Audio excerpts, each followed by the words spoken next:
another episode of Paano Tote!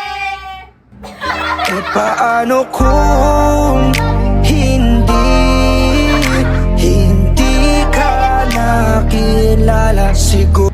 E paano kung hindi... Ay, ano okay guys? Kung ano? Paano kung ano? Hindi, ano na nga. Paano kung yung national heroes noon nasa modern life? Tama. Like may ICT. Nandun na si Star Wars, sumamit na si Star Wars. Hindi, like, paano kung yung technology natin ngayon, na-access nila nung panahon nila yun, di ba? Tama, parang nag-post si Magella ng very cute, might delete later. Si Jose Rizal, may podcast. Oh. No limit ang heritage. The Spanish good. Wala na. Sino pa? O kaya pwede rin si Jose Rizal, may dating app. 1W bad boy gangsta. O paano si Maria Clara nagtitiktok?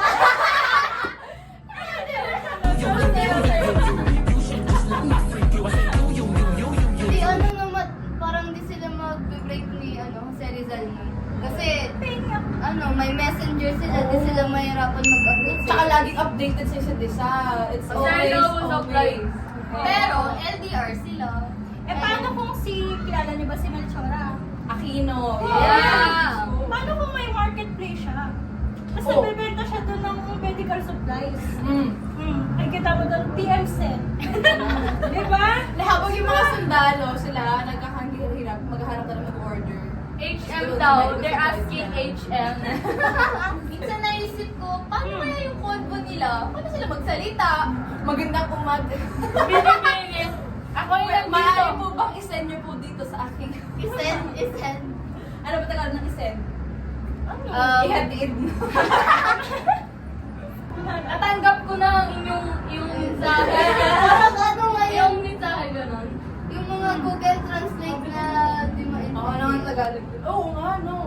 Hmm. Hindi, kapag syempre, di ba, noong mga panahon nung may mga Hapones, Mm. tapos may mga away-away, laban-laban, kapag kailangan makapag-usap ng isang Amerikano at saka ng Pilipino, tapos yun, may Google Translator, o pak, wala Hindi na. nagkaintindihan sila. Kaya nga, wala na problema yun, Diyos ko po. Eh di sana nalaman ng Pilipinas na sasakupin pala sila. Hindi naman sa ine-encourage ko kayo magsugal. Pero paano kung yung gera noon nakalive? Tapos napupustahan tayo sa 1x. Sino kaya yung boto nila? Ay, syempre ako sa Pilipinas.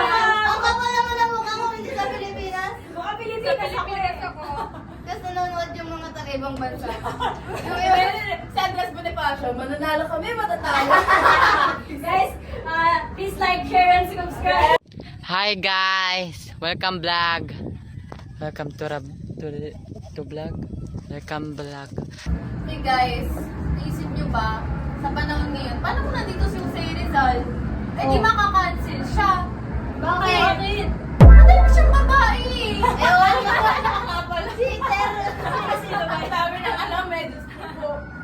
Eh pag si Andres kaya may Facebook group, tapos lahat ng mga KKK members nandun. Di ba yung sedula nila para sa mga armas? Di na nila kilala ng sedula. Order nila sa Shopee. Related kay Rizal. Diba, marami nga siyang kapit. Paano kung si Leonora may Twitter? Doon siya nag-gano'n. Naku, na naman si Jose, may gano'n na naman. Eh, paano ba Bakit si hashtag mo, Serizal, matalino ka, Twitter naman. si Jose, si General Luna, di ba? Ay, Lahat ng galing niya, ibubuhos niya doon. Yes. Oo. Eh, parang, yung sa, kina Jose Rizal, di ba? Yung part na, na nahuli siya kasi nalaman na siya yung nagsulat ng El Filibusterismo, tsaka nung yun? Yung nalaman ka rin.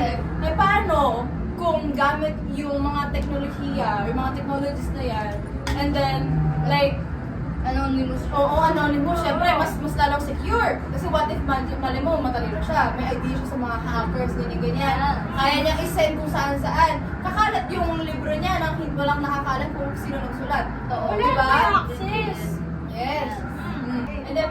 in all seriousness, paano kung ano? Paano kung hindi?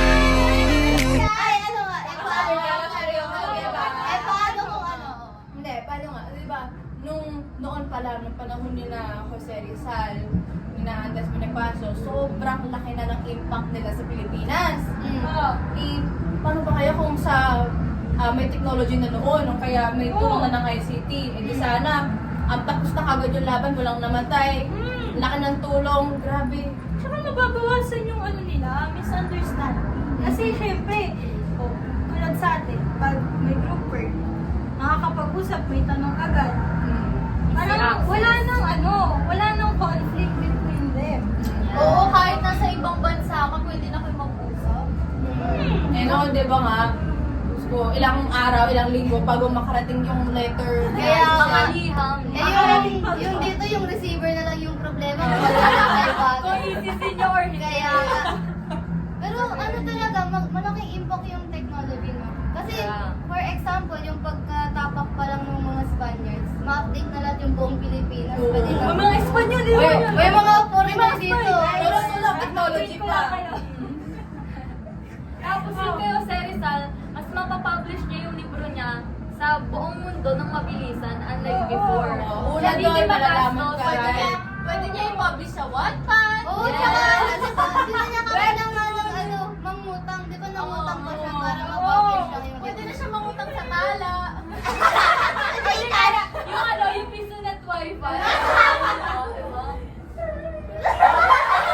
Parang ang saya lang tignan and parang nakaka-feel grateful din na syempre tayo may bakit? Parang thankful tayo and swerte rin na meron tayong access sa gano'n na hindi na natin kailangan pagdaanan yung hirap na. yung hirap nila. Mga letra, Diyos ko, yung Isipin mo, hindi kaalaman. may gagawin tayo sa school tapos hindi tayo makakapag-usap ng mga Tsaka wala talaga kayong update sa isa't isa pag nasa malayo, di ba? Eh ngayon, video call, pwede nakita mo yung direct na lang. Di ba? Tapos yung research, oh. Ano ka pa na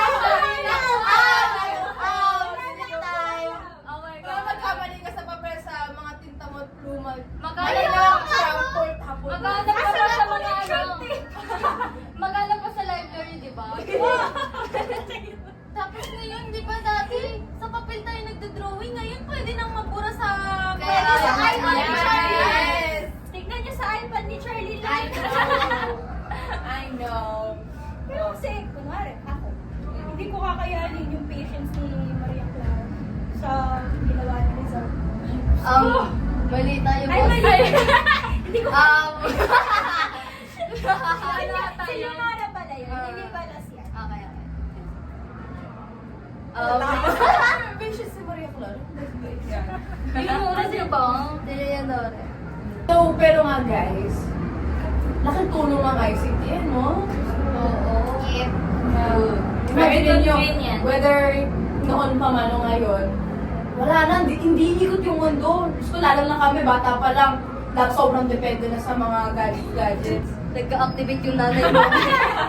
Kasi nagigigil na siya. Di kung walang ICT, wala na tayong paano natin Ito! ginagawa? Ito! Ito! Hindi nyo kami makikita. Kaya nga, Editing, Yes. Tsaka nung pandemic, tapos ng mundo talaga. Ay, dead. Nung pandemic pa lang lahat ng technology, lumabas Sana AI. grade 9 Yes. pa, grade 8 pa lang ako ngayon. 2 years din yun. Parang, Kung wala talaga online Grade class, 7. Grade Senior high school. Ay, senior high school. Junior high school. So, yun na nga guys. Ito natin tatapusin. Sana may natutunan kayo kahit puro joke-joke lang. Serious pa rin naman yun. sir, seryoso kami dito.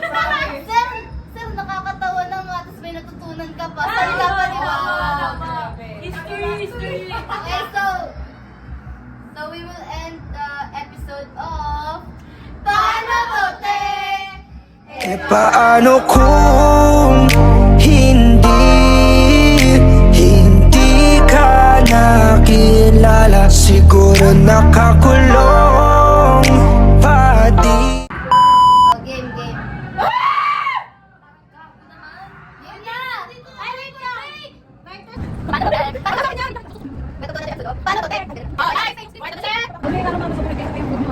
Ako na iwan. Thank you po. Thank you, salamat. Thank you po.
Go na, Ito go. sa yung website. Oh, ganun ba? Okay, 3, 2, 1, go! Junior high school. Ay, senior high school. Junior high school. So, paano tingnan? Yun lang. Ay, Yung sa intro, di ba? Yung hanggang, okay. Di ba? Ano kung... Ano na tapos? Okay, Ay, tapos si Entrante, di ba? Paano sa tayo ba? Anong cold spring ang ibig? Ah, sige. Sabi ko ka, mag-break pag-block up. Okay, okay. So, ikaw sabi niyo na. Ano yung una? Hmm? Ano yung una? Okay. Ay, hindi, sana may natutunan pa rin tayo pa. Sige, sige. Nagputawa ko na. Tama na. Ping-pong! Hi, sir! Bye! Gawan yung bloopers. Gawan yung bloopers. Okay. Paano to tek? Sir, bye-bye! Bowling, bowling. Bowling, isang edit, go, edit. Anong oras na muna?